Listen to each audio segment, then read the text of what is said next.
បាទសូមគោរពនឹងជំរាបសួរពុកម៉ែបងប្អូនទាំងអស់គ្នាបាទថ្ងៃនេះគឺខ្ញុំបានមកដល់ទឹកដីខេត្តតាកែវហើយស្ថិតនៅក្នុងភូមិបាទភូមិសែនបនភូមិនេះបងសុទ្ធតែខេត្តតាកែវឥ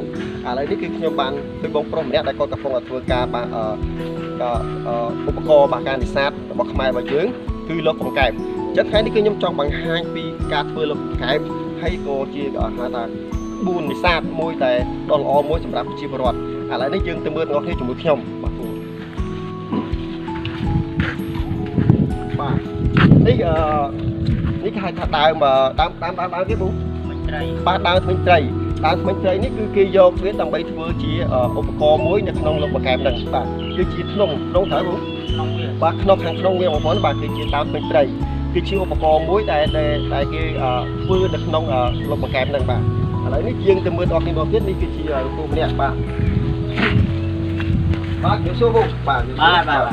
ហើយថ្ងៃនេះខ្ញុំមកដល់ភូមិរបស់ពូហើយក៏ឃើញការឆ្នៃប្រឌិតនៃការផលិតនៃឧបករណ៍លោកកង្កែបអញ្ចឹងក៏ខ្ញុំចាប់អារម្មណ៍អញ្ចឹងពូអាចបង្ហាញអំពីរបៀបធ្វើរបស់ការលោកកង្កែបរបស់ពូបានទេបងបង្ហាញអាទំហំវាប៉ុណ្ណាបងបាទផ្លូន4បោទំហំ2បោផ្លូន2បោ3ទឹកតាមបន្ទូទូជឿធំ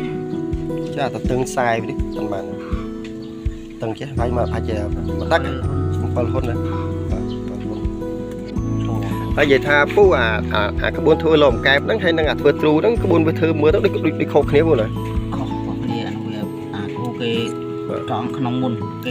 ណាបាទហើយចំណុចដែលខុសប្លែកគឺខ្ញុំឃើញនេះកន្លែងនេះពូណាដូចជាកន្លែងនេះដូចយើងបើធ្វើទ្រូយើង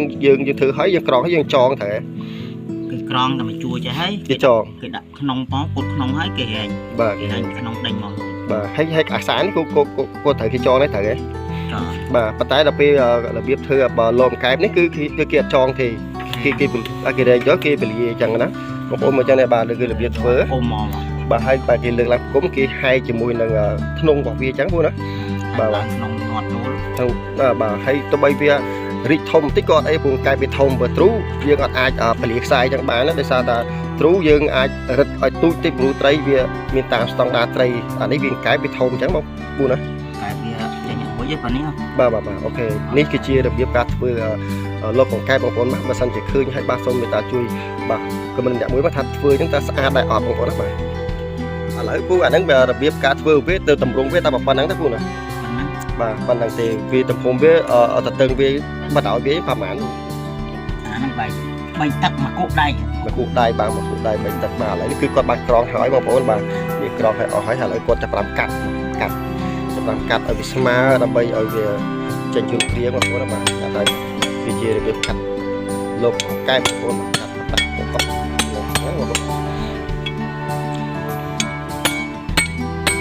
បងប្អូនប្រិមិត្តអរគ្នាបាទឥឡូវនេះគឺខ្ញុំសូមបង្ហាញនៅការរបៀបបាទគុំនៅព្រឹកទ្រូបាទលោកទ្រូទេបងណា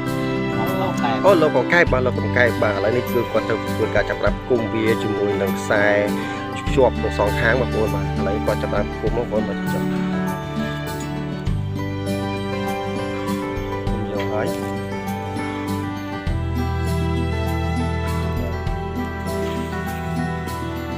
ខ្សែទី1បងប្អូនគឺគុំជាប់ទៅ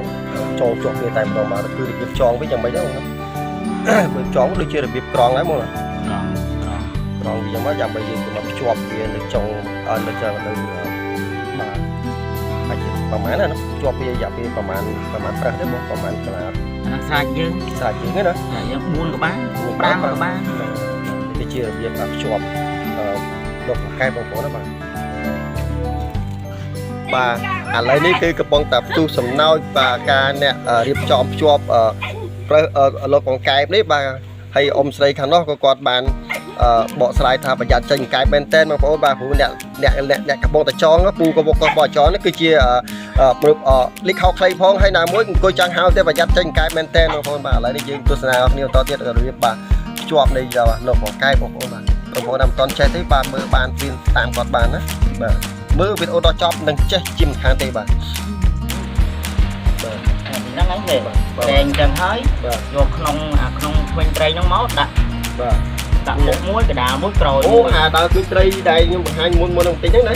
បាទហើយអានេះគឺយើងយកវាមកដាក់ខាងក្នុងវិញ មកដាក់រឹង ដាក់ខាងក្នុងនេះបាទហើយនេះ នេះគឺប្រេងប្រឹង វិញប្រើអានេះប្រើវាណានេះប្រើវាហើយដល់ទៅពេលយើងដាក់វាយើងដាក់វាទៅកន្លែងណាដែរបង ដាក់វា ពេលយើងដាក់កង្កែប ពេលយើងដាក់យកកាប់ដីចុះ អូកាប់ដីខាងក្នុងនេះ ហ្នឹងទីអញ្ចឹងមក អញ្ចឹងហើយយើងដាក់វាចូលក្នុង ហើយយកដីបិទមុខវាមកដីបិទមុខ យើងមកអូបាត់មុខខាងនេះហ៎ ហើយលីងវា លេងមកគឺកង្កែបវាចូលតាមប្រើនេះបងប្អូនបាទនេះគឺជាប្រើរបស់បងព្រោះលើកង្កែបវាមិនខុសពីលើប្រើគ្រូប្រហែលនេះបងប្អូនប៉ុន្តែប្រើនេះវាហាមកធំបងប្អូនបាទ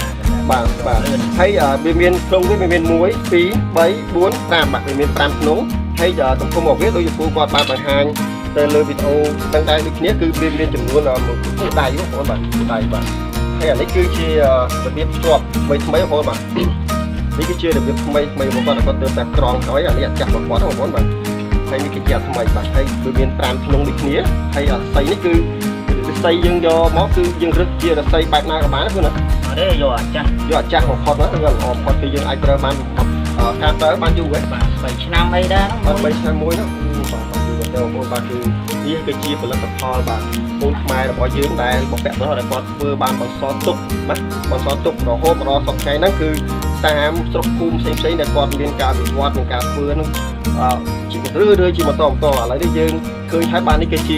លោកខែតែពុកបងប្អូនមិនដែលឃើញទេនិយាយទៅបងប្អូនលើកំពុងខ្លះក៏អត់ដែលឃើញទេសម្រាប់ខ្ញុំនេះគឺខ្ញុំក៏អត់ដែលឃើញដែរខ្ញុំជាអ្នកសបស្រាយដែរបងប្អូនបាទឥឡូវនេះគឺខ្ញុំបានឃើញផ្ទាល់ហើយឃើញនេះគឺខ្ញុំមិនតបបានដដែលទេបាទហើយចាំមើលបើសិនខ្ញុំមានពេលខ្ញុំមកធ្វើវីដេអូមួយដើម្បី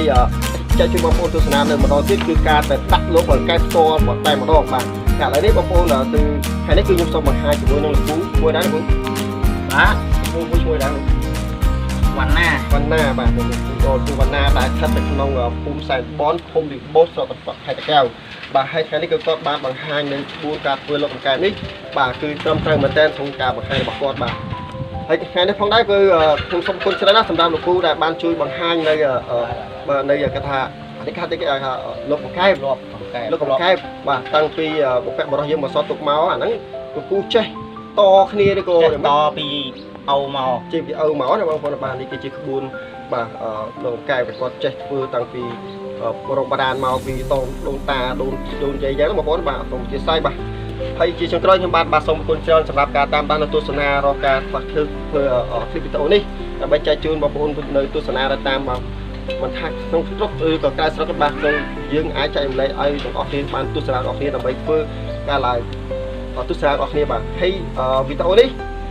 ហើយដល់ចុះលោកពូសូមសួរពូមួយម៉ាត់ទៀតតែអាលោកនេះបើសិនជាមានបងប្អូនគាត់ចង់បាននឹងការធ្វើយកទៅដាក់តាំងឬក៏ធ្វើយកទៅដាក់ដូចជាជាវយកទៅតែគាត់ជាវយើងចង់ឲ្យគាត់ជួយធ្វើឲ្យដើម្បីគាត់ជួយជាវអញ្ចឹងណាបងប្អូនជាវអញ្ចឹងណាបងប្អូនបាទតែតើពូអាចជួយធ្វើឲ្យគាត់បានទេបានបាទហើយបើសិនតែធ្វើលោកកែមួយពូយកប្រហែលដែរបើសិនជាក្នុងការជួយធ្វើគាត់10000 10000ជាង12000 13000អូបាទ10000ជាង12000 13000ទេបងប្អូនបាទគឺធូរថ្លៃមែនតើបងប្អូនបើសិនបងប្អូនចង់យកទៅតាំងនៅក្នុងហាងបាទតាំងនៅក្នុងគេថាភោជនីយដ្ឋាននេះបាទគឺត្រូវឲ្យបងប្អូនដូចជាពិសេសគឺបងប្អូននៅតាមជនបទអាចយកវាទៅតាំងនៅតាមភ្លឺស្រែក៏បានតាមស្រែក៏បានគឺបាទក្នុងកែបបាទសូមអរគុណណាស់សម្រាប់ការតាមដានទស្សនាទាំងអស់គ្នាបាទបងប្អូននៅក្រៅប្រទេសនៅក្នុងប្រទេសទាំងអស់គ្នាបាទសូមអរគុណសូមជម្រាបលាខ្ញុំបាទពីអ្នកពូបណ្ណាបាទសូមជម្រាបលាបងប្អូនបាទបាទសូមអរគុណបាទ